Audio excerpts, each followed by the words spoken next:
ஒரு காடு, அந்த காட்டுக்குள்ளே 5 சிங்கங்கள் வாழுகிறது. காட்டுக்குள்ளே 5 சிங்கங்கள் வாழுகிறது. இது காடு என்பது என்னது? இந்த உடம்பாகி இந்த காட்டுக்குள்ளே 5 சிங்கங்கள் இருக்கிறதா. இந்த 5 சிங்கம் என சொல்லக்கூடியது 5 புலன்களை சொல்லி காட்டுகின்றார். மெய், வாய், கண், மூக்கு, செவி என்று சொல்லக்கூடிய 5 புலன்கள் கிடைக்கிறது. அஞ்சுள சிங்கம் அடவியில் வாழ்வன, அஞ்சும் போய் மேய்ந்து தம் அஞ்சு அகமே போகும். இந்த 5ம் அதனது விருப்பத்தின்படி சென்று மேய்ந்து அதன் இடத்திலே அது சென்று வீடவும் கொண்டு கொடுக்கிறது. அழகாக சொல்லிக்கிறார். 5ம் போய் மேய்ந்து தம் அஞ்சு அகமே போகும். எனவே இந்த 5 சிங்கங்களும் தங்கள் விருப்பம் போல சென்று மேய்ந்துவிட்டு தனித்தனியே 5ம் அந்த வீட்டுக்குள்ளேயே அடைந்து கிடக்கிறது. வீட்டை விட்டு வெளியே போகிறது. 5 புலன்கள் நமக்குள்ளே இருக்கிறது. இப்போ ஏற்கனவே சொல்லியிருக்கு, நம்முடைய 5 புலன்களை யானைக்கு ஊமையாக சொல்லப்பட்டது. அதுக்கு அடுத்தபடியாக முதலைக்கு ஊமையாக சொல்லப்பட்டது. இன்னும் நம்முடைய தாய்மான சுவாமிகள் அதே 5 கடா என்று சொல்லி காட்டினார். இங்கே இந்த இடத்துல நம்முடைய திருமூல தேவநாயனார் சிங்கத்திற்கு அங்கே ஊமையாக சொல்லி காட்டுகிறார்.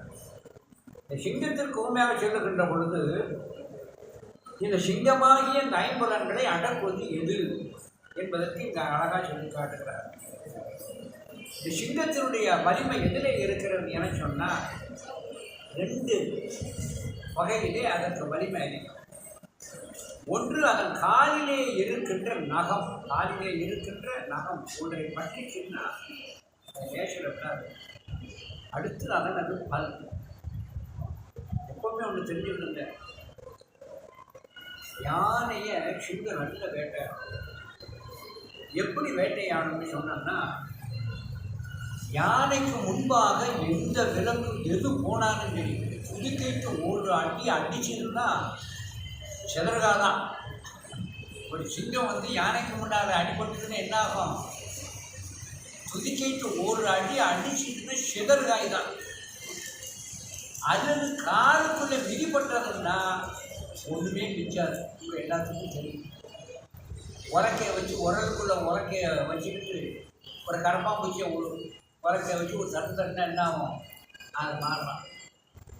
அப்போ சிங்கத்துக்கு நல்லா தெரியும், யானை முன்னால் போனோன்னா நமக்கு என்ன ஆயிரும்? நாம் அழிந்து விடுது. அதுக்காக என்ன செய்யணுமோ, தன் காலிலே இருக்கின்ற நகத்தை வைத்து கொண்டு பின்னால் இருக்கிற வால் இருக்கு இல்லையா, இந்த வால் எப்போது நிற்கும்னு அது ஒரு கணக்கு பார்க்கும். யானை ஒன்று தனக்கு ஒரு கேடு இப்படி சொன்னால் முதல்ல வாழை தூக்கிடும்.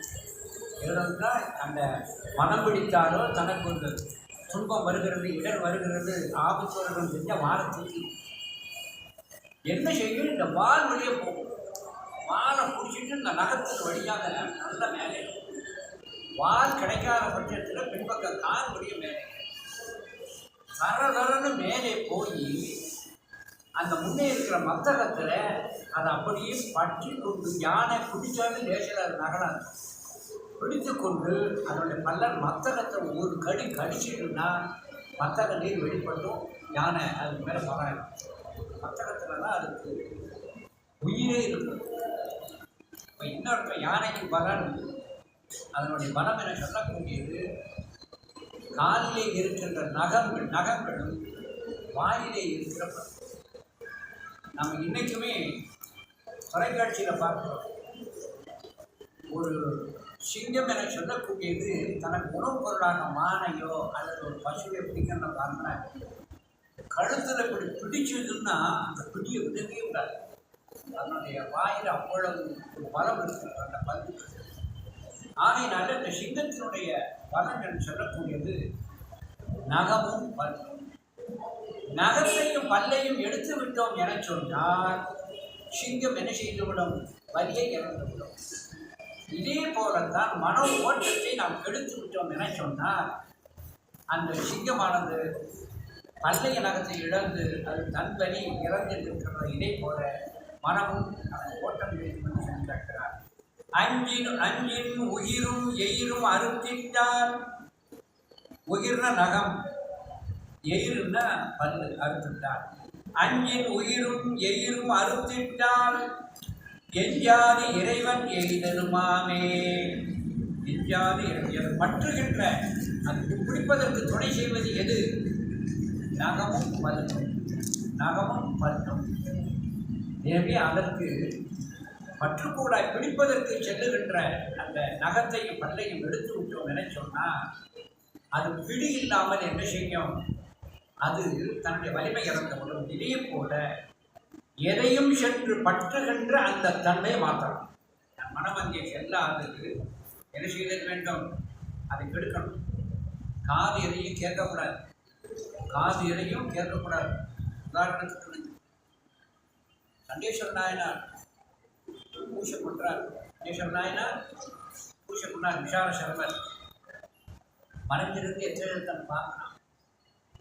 எச்சரித்தன் பார்க்கின்ற பொழுது தகாத வார்த்தை சொல்கிறான். இப்படித்தான் தினமும் நீ இந்த செயலை செய்கின்றாயாங்கிறார்.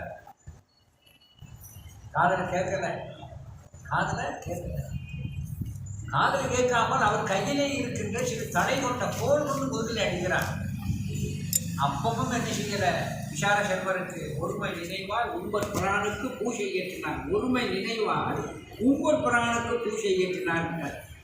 ஒன்றும் தொழில்படலை. ஆக அவரை ஒன்றுமே செய்ய முடியல.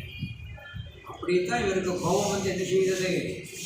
அவர் பூஜை செய்வதற்கு வைத்திருக்கின்ற கருவிகளை வைத்து கால்களால் இடையிறார். கால்களால் இழக்கின்ற பொழுது பூஜைக்கு ஒரு பங்கம், ஒரு தடை ஏற்பட்டதை அறிந்துதான் இது செய்தது யார் என்று அப்படி செய்கிறார். அது செய்த யார் என்று சொல்லி உடனே அங்கே அந்த தடையை செய்கின்ற தந்தையை தடை செய்கிறார் என அறிந்து உடனே நினைக்கிறார். அந்த தடை செய்த அந்த தந்தையை தான் அதை விளக்குவதற்காக, ஏன்னா ஆக்களை மேய்க்க வந்தவர் இல்லையா, கையிலே கோல் வைத்திருந்தார். அந்த கோலை எடுக்கிறார். அந்த கோல் தான் வலுவாக மாறியது. கோல் தான் வலுவாக மாறியது. எனவே இந்த விஷால சர்மர் பூசணை செய்கின்ற பொழுது தடித்த சொல் கேட்கவில்லை. கையிலே இருக்கின்ற தலைமுறைக்கு அந்த கோல் கொண்டு அடித்த பொழுதும் நேரத்தில் என்ன அர்த்தம்? அவைகள் தான் பட்டுகின்ற அந்த செயல்பாடு அங்கே அற்று கிடந்தது. இதைத்தான் இங்கே அழகாக இங்கே சொல்லி காட்டுகிறார். அஞ்சுள சிங்கம் அடவியில் வாழ்வன அஞ்சும் போய் மேய்ந்து தம் அஞ்சகமே போகும். அஞ்சின் உயிரும் எயிரும் அறுத்திட்டால் எஞ்சாது இறைவனை எய்தலுமாமே.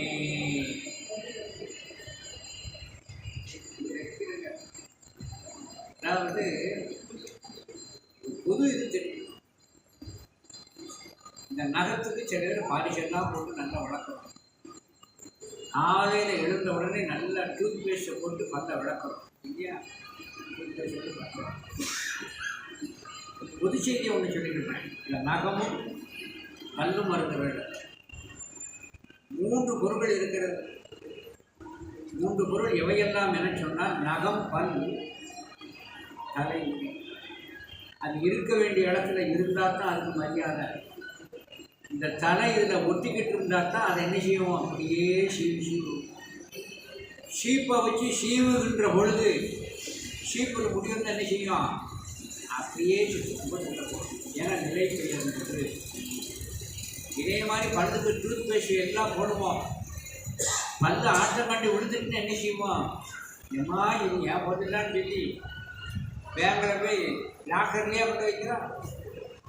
இல்லை நகம் ஏதாவது அது பழுதுபட்டு அது கீழே விழுந்துட்டுனா அதே இது ஏன் நகம்னு சொல்லலாம். கூறுயிரும் வெண்பல்லும் மயிலும் இதெல்லாம் நீதிமன்றம் வரக்கூடிய இருக்கிற இடத்துல இருந்தால்தான் அதுதான். அது இருக்க வேண்டிய இடத்துல இருக்க வேண்டிய நிலையில இல்லாட்டா நம்ம பேசுறோம். பல்லு சரியில்லை சூட்டை விழுந்து ஒருத்தனுக்கு கேடு வந்ததுன்னா நாமளே போய் பிடிக்கிறோம் இல்லையா? தலைமுயர் வந்து சில பேருக்கு பார்த்தேன்னா சின்ன குழந்தைகளுக்கு தெரியும். குழந்தைக்கு வந்து முடி சரியில்லைன்னு சொன்னா முட்டை அடிச்சு சொல்லுவாங்க. ஏன்னா அப்போ தான் இனிமே சரியாக வரணுங்கிறது.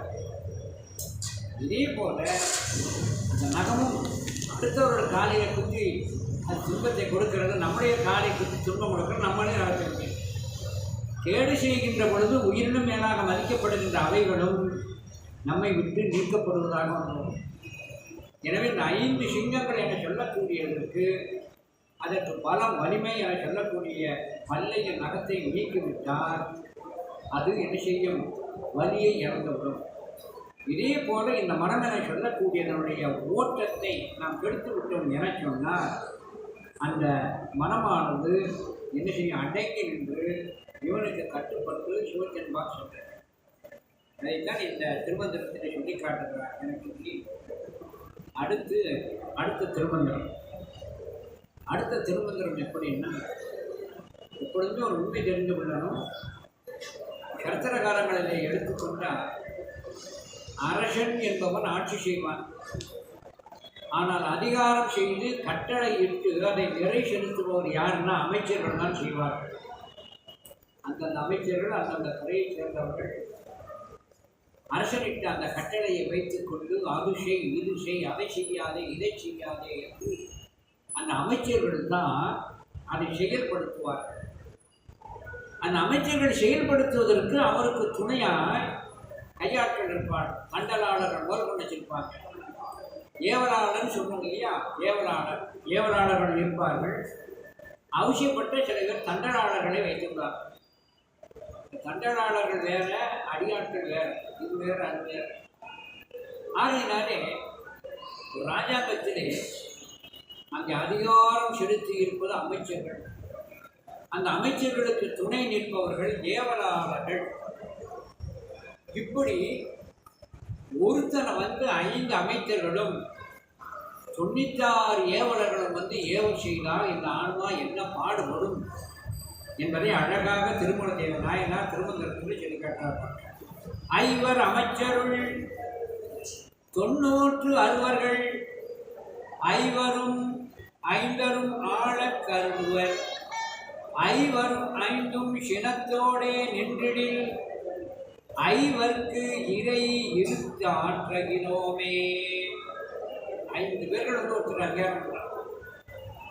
5 அமைச்சர்கள் 90 அறுவர்கள் 5 அமைச்சர்கள் தலைமையில் 96 5 அமைச்சர்கள் என சொல்லக்கூடியது 5 96 ஏவலர்கள் என சொல்லக்கூடியவர்கள் 96 தத்துவம். 96 தத்துவம் 36 தாத்துவங்கள் 60 96 தாத்துவங்கள் அவைகளில் இருந்து நம்மை என்ன செய்கிறது? ஆட்சிகிறது. 5 5 ஆட கருதுவர். இப்படி 96 ஏவலர்களை வைத்துக்கொண்டு 5 அமைச்சர்கள் நம்மை அடிமையாக ஆள கருதுகிறார்கள். 5 5 சினத்தோடே நின்றிடில் 5 5 சினத்தோடு நின்றிடுகிறார். 5 5 சினம். ஒவ்வொரு வழியாக நான் சொல்றதை கேளுன்னு என்ன சின்ன குழந்தைகள் நின்னா நுள்ளி விடுவேம்மா, உட்காண்டா கம்பு கொண்டு அடிப்பேம்மா. ஒருத்தன் என்ன சொன்னா நின்னா நுள்ளி விடுவேங்கிறான், உட்காண்டா கம்பு கொண்டு அடிக்கிறீங்க. அப்போ என்னதான் செய்ய முடியும்? இப்படி 2 பேர்கள் படுத்துறதுக்கே ஒருவர் நிற்க முடியல. அப்படி இருக்கும்போது 36 ஏவலர்களை வைத்து 5 பேர்களும் 5 தன்மையிலே அதிகாரம் செய்கின்ற பொழுது இந்த ஆன்மா என்ன செய்ய முடியும்? இந்த அலுவலகத்தில் வேலை பார்க்கும்போது தெரியும். இந்த வாங்க யாராவது ஒருத்தர் சொல்லுங்க, அந்த இதை செய்யலாம், ஆளுக்கு ஒன்று செய்யலன்னு என்னால் ஒன்றுமே செய்ய முடியாதுமாங்க. ஏன்னா அதுக்கு ஆங்கிலத்தில் ஒரு பழமொழி இருக்குது, ஒரு பணியாளர் 2 எஜமானனுக்கு கீழே வேலை பார்க்க முடியாதுன்னே ஒரு பழமொழியே இருக்குது. ஒரு பணியாளர் 2 எஜமானனுக்கு கீழே பணி செய்ய இயலாது. ஏன்னா 2 பேருமே மாறுபட்ட ஏவல்களை செய்வார்கள். இதே போல் 5 பேர்கள் மாறுபட்ட ஏவலை செய்கின்ற பொழுது இந்த ஆன்மா என்ன பாடுபடும்? அது பாடுபடுகின்ற பொழுது அவர்களுக்கு கட்டுப்பட இயலாது என்பதை காட்டுகின்ற பொழுது சொல்லி காட்டுகிறார். அவர்களுக்கு கோபத்தில் இருக்கிறான், அவர்களுக்கு என்னால் கப்பம் கட்ட முடியாது. கப்பம் கட்டுதல்னா அடிமைக்கு அடையாளம். அவர்களுக்கு என்னால் அடிமையாக இயலவில்லை. இதுக்கு அடிமையாக இருக்கும்போது அது எனக்கு அடிமையாக இருக்க வேண்டும் என்று சொல்கிறது. அதற்கு அடிமையாக இருக்கின்ற போது இன்னொன்று எனக்கு அடிமையாக இரு என்று என்னை இப்படி துன்புறுத்துகிறது என்ற பொருளிலே திருமந்திரத்தில் சொல்லி காட்டுகிறார். ஐவர் அமைச்சருள் 96 ஐவரும் ஐந்தரும் ஆள கருதுவர் ஐவரும் 5 சினத்தோடே நின்றிடி ஐவர்க்கு இறை இருக்கா ஆற்றுகிறோமே. இறை என்பது கப்பம். அடிமையினுடைய ஒரு அடையாளத்தை காட்டுவதற்கு கப்பம் கட்டுதல் என்னால் இயலவில்லை என்று அழகாக இங்கே சொல்லியிருக்கார். இந்த மனத்தோடு செல்லுகின்றவன் எப்படி அவன் ஒரு துன்பத்தை அனுபவிப்பானா என்பதை அழகாக இங்கே சொல்லி காட்டுகிறான். யார் ஒருவனுடைய மனம் அவனுக்கு கட்டுப்படவில்லையோ அவன் சிவத்தை தோத்திரம் செய்ய மாட்டான். சிவத்தை தோத்திரம் செய்ய மாட்டான். அதாவது மனம் ஒருநிலைப்படுகின்ற பொழுதுதான் என்ன ஆகும், அந்த காரியம் ஒழுங்கான சமயத்தில் காரணத்துக்கு பூஜை பண்ணுவாங்க. பால் வருவது நேரம். அப்போ நான் என்ன செய்வேன், எல்லாமே ஏற்பாடு பண்ணி பால் அபிஷேகம் வர்றதுக்கு எப்படி ஒரு 1/2 மணி நேரம் ஆகுது. பூஜை ஆரம்பிச்சிருக்கோம். ஆரம்பிச்சோடனே மனைவிட்டு சொல்லி வந்தவுடனே பாலை கொண்டு வந்து எனக்கு இந்த வரைக்கும் கொண்டு சொல்லி. இப்போ என்னுடைய மனம் பூஜை தொடக்கத்தில் இருந்து நான் பூஜை ஆரம்பிச்சு முன்னா அடிக்கடி எடுத்து பார்ப்பேன். பால் வந்துட்டா பால் வந்துட்டா பால். அன்னைக்கு சொல்லக்கூடிய மந்திரங்களும் மாறும், செய்ய வேண்டிய கிரியைகளும் கொஞ்சம் பெற்றத்தான் செய்யுங்க. மனம் ஒருமைப்படவில்லை. என் மனசை பூரா எங்கே இருக்கிறது? பால்காரர் வந்தாச்சா, பால்காரர்கள் வந்தாச்சா, பால்காரர் வந்தாச்சா. இது சிவபூஜை செய்வர்களுக்கு அடிக்கடி செய்யணும். சமயத்தில் நிவேதனம் தாமதமாகும். நிவேதனம் தாமதமாகின்ற பொழுது நிவேதனம் டைரக்டாக அடிக்கடி கேட்கக்கூடிய ஒரு சூழலெல்லாம் வரும். ஆகையினாலே கழக சொல்லி காட்டுகிறார். சொல்லவில்லேன் சுடர் சோதியை நாள்தோறும். மனம் அங்கே ஒருமைப்படாத காரணத்தினாலே சொல்லகில்லேன் சுடர் சோதியை நாள்தோறும். சுடர் விடுகின்ற சோதியை நான் முறையாக தோத்திரம் செய்ய இயலவில்லை. சொல்லகில்லேன் சுடர் சோதியை. சுடர் சோதி என்றால் சுடர் சோதி என்றால் எல்லோருக்கும் புலப்படுகின்ற சோதியை நான் என்ன செய்யவில்லை, நான் துதிக்க இயலவில்லை. சொல்லகில்லேன் திருமங்கையும் அங்கூட. சொல்லகிலேன் திருமங்கையும் அங்கூட. முக்கியமான நமக்கெல்லாம் மூல காரணமாக இருக்கின்ற சிவத்தோடு இருக்கின்ற அந்த அம்மையாகிய அருளையும் நான் உணர்ந்து சொல்லவில்லை. சிவத்தை காணுகின்ற பொழுது அம்மையையும் சேர்த்து காணணும். சிவத்தை காணுகின்ற பொழுது அம்மையையும் சேர்த்து காணணும். அதை சொல்லவில்லேன் திருமங்கையும் அங்குள்ள. திருவருளையும் அந்த சோதியை கலந்து இருக்கின்றால் அதை நான் என்ன செய்யவில்லை, நான் அதையும் சொல்லி துதிக்கவில்லை. ரொம்ப முக்கியம். சைவர்கள் சிவத்தையும் காணணும், சிவத்தோடு பொருந்தி இருக்கின்ற அருளாகிய சக்தியை காணணும். சிவத்தோடு பொருந்தி இருக்கிற அருளாகிய சக்தியை காண வேண்டும் என்பதற்காகத்தான் நமக்கு புரட்டாசி மாதத்தில் நவராத்திரின்னு வருது. உலகிலே கொண்டாடப்படுகிற நவராத்திரி வேறு, சைவர்கள் கொண்டாடுகின்ற நவராத்திரி வேறு மாதிரியாக இருக்கும். சைவத்தினுடைய தொடர்போடு இருக்கணும். சுகத்தோடு பொருந்தி இருக்கின்ற அருளே அந்த அம்மையை நான் கொண்டு அந்த உணர்விலே அந்த அம்மையை கண்டு நான் வழிபடுதல் வேண்டும். ஞானசம்பந்த பெருமா சிவத்தை மட்டும் காணவில்லை, தோடுடைய செவியன் என்று அந்த மங்கை வடிவத்தை சேர்த்து தான் நான் சுட்டி காட்டுகிறேன். திருநாவுக்கரசு சுவாமிகள் தன்னுடைய திருவாக்கிலே பச்சை நிறமுடையார். பச்சை நிறமுடையார். நம்முடைய பெருமானானவர் விரிகின்ற ஞாயிறு போன்ற மேலினார். சேரமான் பெருமான் சொல்லி காட்டுவார், காலையிலே எருகின்ற செஞ்ஞாயிறு போன்று அவர் மேலினார். ஆனால் நாவுக்கரசு சுவாமிகள் செழுநீர் குடல்கங்கை செஞ்சடை மேல் வைத்த தீவண்ணனேன்னு ஒரு இடத்துல சொன்னார். திருப்பாதிரி பதியத்தை சொன்னார். அதே நாவுக்கரசு பச்சை நிறமுடையார் என்றார். இந்த பாட்டை பச்சை நிறமுடையார் என்று ஆரம்பிச்சு என்ன பொருள்? சிவத்திலே சக்தியையும் கண்டு தோற்றம் செய்தார். அந்த சக்தி என சொல்லக்கூடியது சைவத்திலே எவ்வளவு ஒரு அவசிய வழிபாடு என்பதை இதை முடிச்சுட்டு நான் லேசாக ஒரு குறிப்பிட்டு சொல்கிறேன். ஏன்னா நவராத்திரி வருகின்ற காரணத்தினாலே லேசாக ஒரு குறிப்பிட்டு சொல்கிறேன். எனவே சொல்லவில்லேன் திருமங்கையும் அங்குட வெல்லையில்லேன் புலன் ஐந்துடன் தன்னையும், என்னுடைய ஐம்புலன்களையும் நான் இன்னும் வெல்லவில்லை. சைவத்தில் அவசியமாக வேண்டப்படுவது ஐம்புலன்களை வெல்லுதல். ஐம்புலன்களை வெல்லுதல். சொல்லகின்றே புலன் ஐந்துடன் தன்னையும் கொல்ல நின்று ஓடும் குதிரை ஒத்தேனோ அருமையான. ஐம்புலன்களை நான் நடக்காத காரணத்தினாலே நான் எதோடு எப்படி இருக்கிறேன் என்பதற்கு ஒரு சின்ன உதாரணம் என்றார். என் வாழ்க்கையில் பட்ட சில அனுபவத்தை நான் சொல்லுவேன். இந்த ஆசிரியர் இப்படியெல்லாம் இருந்தாரான்னு நினைச்சிடக்கூடாது. என் சின்ன பிள்ளை சிவராத்திரி நான் நல்லா கொண்டாடுறேன். எப்படின்னா ஊரில் எங்கடா கழுதை நீச்சின்னு பார்த்து கழுதையை தேடி கண்டுபிடிச்சி கழுதை வாங்க ஓலையை கட்டி விட்டு தெருவில் போட்டு அந்த அந்த கழுதை ஓடுற ஓட்டம் ரொம்ப வேடிக்கையாக இருக்கும். வீட்டில் தூங்கிக்கிட்டு இருக்கவங்களாம் வெளியே வந்துடும். சரன்னு எங்கடா கழுதை இருக்குன்னு தேடும். அதில் உஷாராக குரூப் என்ன செய்யும், நடந்தது இந்த கழுதையை பிடிச்சி கழுதை மேலே சவாரி செய்யும். கழுதையை பிடிச்சி கழுதை மேலே சவாரி செய்யும். கழுதை மேலே ஒருத்தர் தான் ஏறி அமர முடியும். அவன் நான் நீன்னு போட்டி கொண்டு ஒருத்தன் ஏறி உட்காந்துட்டான். நான் நீன்னு போட்டி போட்டு ஒருத்தன் உட்காந்துட்டான்.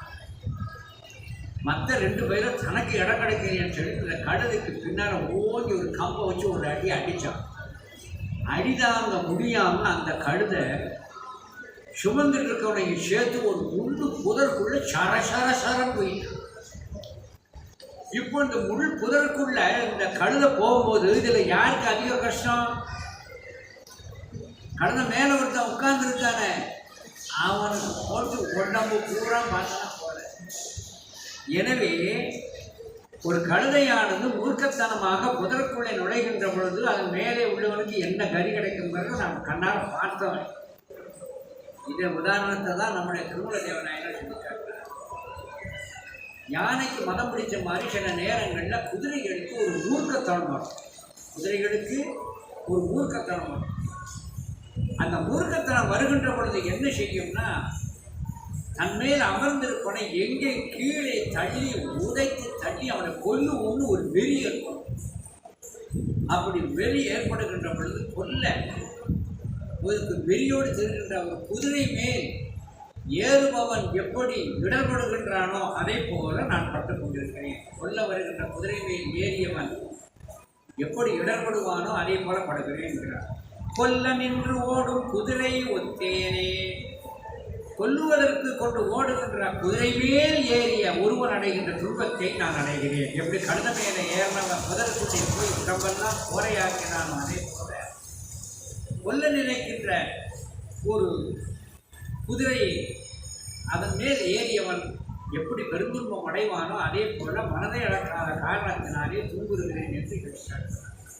அதைத்தான் சொல்லகில்லேன் சுடசோதியை நாள்வரும், சொல்லகில்லேன் திரு மங்கையும் அங்குள, சொல்லகில்லேன் புலன் ஐந்துடன் தன்னையும் கொல்ல நின்று ஓடும் குதிரையை ஒத்தேனே. எனவே கொல்லக்கொண்டு செல்லுகின்ற அந்த குதிரை மேல் அமர்ந்திருக்கின்ற ஏரியவனைப் போல நான் துன்பத்திலே இடர்பட்டுக் கொண்டிருக்கின்றேன் என்று அழகாக இங்கே சொல்லியிருக்காங்க. அடுத்து நம்முடைய உடம்பை பற்றி சொல்லிக்காட்டுகிறார். இந்த உடம்பு ஒரு இருட்டறை போன்றது. இருட்டறை போன்ற இந்த உடம்பிலே கணக்கற்ற கொடைகளை உடையது. நமக்கு தெரிஞ்சது வெளிப்படையாக நவதுவாரங்கள், கணக்கற்ற துறைகளை உடையது. அந்த கணக்கற்ற துறைகளை உடைய இந்த உடல் வழியாக உடலை வைத்துக் கொண்டு ஒருவன் நிலையான இன்பத்தை தேடுவது என்பது இயலாத ஒன்றாகும். எனவே இந்த உடல் வழி மனம் போகாமல் இருக்கும் என சொன்னால் அவனுக்கு இன்பம் அவனது பயப்பட்டு விடும் என்று அடுத்த திருமந்திரத்தில் சொல்லிக்காட்டுகிறார். எண்ணிலி உடைத்தோ இருட்டரை இல்லின கொலை, எண்ணிலி இல்லி உடைத்து இருட்டரை. இந்த உடம்பானது பல இருட்டரை போன்ற துவாரங்களை உடையது. எண்ணிலி இல்லியோடு ஏகில் பிழை தரும். இந்த கணக்கற்ற துறைகளை உடைய இந்த உடல் வழியை ஊற்றின்பத்தை தேர்தல் என சொல்ல உணர்ந்து என்னை இல்லியோடு ஏகாமை காக்குவேன். எண்ணற்ற அந்த ஓட்டைகளை இந்த உடம்பின் வழியாக மனம் செல்லாது இருந்தது என சொன்னார். என்னிலே இல்லதோ இன்பம் தாமே, எண்ணற்ற இன்பங்களை இந்த ஆன்மா அனுபவிக்கும் என்று தியாகா சொல்லி காட்டுகிறார். ஆகையினாலே எங்கும் இல்லாததோர் இன்பம் நம்பாததாக என்ற அந்த திருவம்பாவினுடைய திருவாக்கின்படி யார் ஒரு மனதை கட்டுப்படுத்துகிறார்களோ அவர்களுக்குத்தான் இன்பம், அவர்கள் மையப்படும் என்று சொல்லி காட்டுகிறார். அடுத்து இந்த மனத்தை அடுக்க வேண்டியதனுடைய அருமையினை பற்றி அடுத்த ஒரு திருமந்திரத்தினை சொல்லி நிறைவேற்றுகிறார். அந்த ஒரு திருமந்திரத்தை சொல்லி நாம் நிறைவேற்றுகிறோம். விதியின் பெருவழி வேலை சூழ் வையம், துதியின் பெருவழி தொல்வான் உலகம், மதியின் பெருவழி மானுடர் வாழ்க்கை, நிதியின் பெருவழி நீர் வழிதானே. அன்னையான ஒரு செய்தியினை இங்கே சொல்லி காட்டுகிறார். அதாவது இந்த உலகை வைத்துக்கொண்டு இந்த உலகிலே எப்படி பொருள் இல்லை என்றால் நாம் வாழ இயலாத ஒரே போல உயிர்களும் அருளின்றி வாழ இயலாது என்று வள்ளுவர் இதை சொல்லி காட்டுவதை போல இங்கே அழகாக சொல்லி காட்டுகிறார். மதியின் பெருவழி மானிட வாழ்க்கை, மதியின் பெருவழி மானிட வாழ்க்கை. ஒருவனது வாழ்க்கை அமைவது அவனது மனத்தினுடைய வலிமையை பொறுத்து இருக்கிறது. ஒருவனது வாழ்க்கை அமைவது அவனுடைய மனதின் வலிமையை பொறுத்து இருக்கிறது. ரொம்ப முக்கியம். மனம் வலிமையாக இருந்தால் வாழ்வு வளம், வாழ்வு வளம். உதாரணமாக நேர்மையாக இப்படி நாம் வியாபாரம் செய்தால் இவ்வளவு பலம் கிடைக்கும் என்று மனதிலே உறுதி இருந்தால் நியாயமான ஒரு வியாபாரத்தை செய்து நிரந்தரமான செல்வம் தான். அதுவரைக்கும் நாம் எப்படி நியாயத்தை கடைபிடிப்பது, உடனே செல்வந்தனாக வேண்டும் என்று ஒரு சலனம் புத்தி வந்ததை சொன்னால் கலப்படம் பண்ணுமா, அரசாங்கத்தால் பிடிக்கப்பட்டு தண்டிக்கவும் வரும். ஆகையினாலே ஒருவனுக்கு மனதிலே வலிமை எந்த அளவிற்கு நல்லவற்றிலே இருக்கிறதோ அந்த அளவிற்கு அவனுக்கு வளமை ஏற்படும். அதைத்தான் மதியின் பெருவழி மாந்தர் வாழ்க்கை. இது ரொம்ப முக்கியம். மனோதித்துவம் என சொல்லக்கூடிய இருக்கிறதே ரொம்ப முக்கியம். அதாவது ஏற்கனவே முன்னுரையை சொல்லியிருக்கிறேன். வேதத்தையே நமக்கு வேமனை சொல்லி காட்டப்பட்டது. இதையெல்லாம் யார் கடைபிடிப்பார்? இதையெல்லாம் யார் கடைபிடிப்பார்? சில பேர் கேட்குறா, பெரிய புராணம் இந்த காலத்தில் அது உச்சி விடுமான்னு, பெரிய புராணம் இந்த காலத்தில் உச்சி விடுமான்னு இவ்வளோ சேட்டை பார்க்க உத்து வருமா உத்து வராது என் சொல்லி பெரிய அதிகாரியா. அதன்படி நிற்றல் வேண்டும் என்று மன வலிமையை கொடுப்பதற்குத்தான் இது போன்ற புராணங்கள் வைக்கப்பட்டிருக்கிறது. நம்மால் இயலாது என்ற காரணத்தினாலே தான் அந்த நாயன்மார்களுக்கு பெரியர் என்று பெயர் கொடுக்கப்பட்டு பெரிய புராணம் என்று பெயர் வைக்கப்பட்டிருக்கிறது. ஆகையினாலே மதியின் பெருவழி மாந்தர் வாழ்க்கை, நிதியின் பெருவழி நீர்வழி தானே, நிதியின் பெருவழி நீர்வழி தானே. ஆகையினாலே ஒருவனது வலிமை என சொல்லக்கூடியது நிதியின் பெருவழி நீர்வழி தானே. ஒருவனுக்கு பண்பு அமைவது என சொல்லக்கூடியது அவனது நிதியை பொறுத்திருக்கிறது. கையிலே இருக்கிற செல்வ வளத்தை பொறுத்து ஒருவனுக்கு மன வலி இருக்கும். நிதியின் பெருவழி நீர்வழி தானே. விதியின் பெருவழி வேலை சூழ் உலகம், இந்த உலகம் என சொல்லக்கூடியது கடல் சூழப்பட்ட உலகமானது இது ஒரு விதியினால் அமைந்தது. விதியின் பெருவழி வாழ்ந்த இது ஒரு விதியினால் அமைந்தது. உதாரணமாக நான் சொல்றேன். இந்த உலகம் அமைந்திருக்கிறது, ஆனால் ஒன்று போல் இருப்பதில்லை. திடீர்னு பூகம்பம் வருகிறது, எரிமலை வருகிறது, கடலிலே இருக்கிற நீரெல்லாம் நிலத்திலே புகுந்து சுனாமியும் ஒன்று வருகிறது. இதை நம்ம யாரும் வேணும்னு கேட்டோமா? இல்லை யாராவது ஏவனாங்களா? இந்த உலகத்தில் அரசியல்வாதி சொல்லாத ஒன்றே ஒன்று, இந்த சுனாமி எதிர்கட்சியினுடைய செயல்னு சொல்லாதது ஒன்றே ஒன்று. இந்த சுனாமியும் புயலையும் பெருமழையும் தான். அது ஒன்றைத்தான் இது எதிர்கட்சிகள் செய்த ஒரு செயல்ங்கிறத சொல்லாத ஒன்றே ஒன்று தான். ஏன்னா இறைவனானவர் இந்த பூமி என்பதை எப்பொழுது ஏற்படுத்தினானோ அப்பொழுதே இந்த பூமி இன்ன இடத்துல என்னென்னது நிகழ வேண்டும் என்பது அவன் ஏற்கனவே நிர்ணயித்து வைத்திருக்கின்றான். அதில் எந்த ஒரு மாற்றம் இல்லை.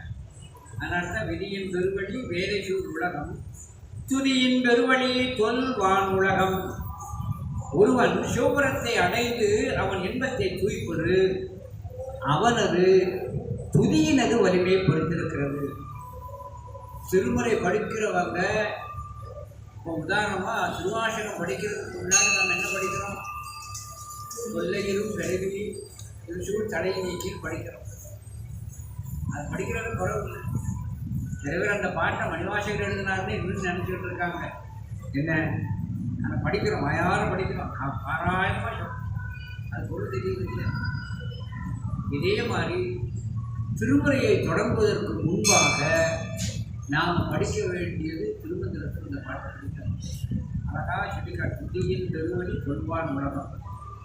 ஒருவன் சிவபுரத்தை அடைந்து அவன் முடிவற்ற ஒரு இன்பத்தை அனுபவித்துக் கொண்டிருப்பதனுடைய ஒரு தன்மை இவன் துதிக்கின்ற துதியின் வலிமையை பொறுத்திருக்கிறது. காதலாகி கசிந்து கண்ணீர் மல்குகின்று மனம் பற்றி படிப்பவனுக்கு அதுக்கு ஒரு வகையான இன்பத்தை ஒரு கால வரையறை வைத்துக் கொடுக்கிறான். என்ன அதே நேரத்தில் நின்றாலும் இருந்தாலும் கடந்தாலும் நடந்தாலும் நின்றாலும் துகின்றாலும் விடித்தாலும் இமைத்தாலும் மன்றாடும் மலர்வாலும் ஒரு காலம் மறவாத இறைவனை துதி செய்து கொண்டிருக்கின்ற ஒருவனுக்கு அந்தமில் பேரின்பம் நிலையாக கிடைக்கும். இதிலிருந்து நம்ம தெரிந்து கொள்ள வேண்டிய ஒரு பெரிய தன்மை என்னவென்று சொன்னால், சில பொருள்கள் சிலவற்றினாலே கரையும், சில பொருள்கள் சிலவற்றினாலே கரையும். நம்மிடம் இருக்கின்ற ஆணவ மனம் என சொல்லக்கூடிய ஒன்றிருக்கிற மிகுந்த கல்லினும் வலிமையுடையது. இதே நம்முடைய திருமுறைகளிலே சொல்லப்பட்டது.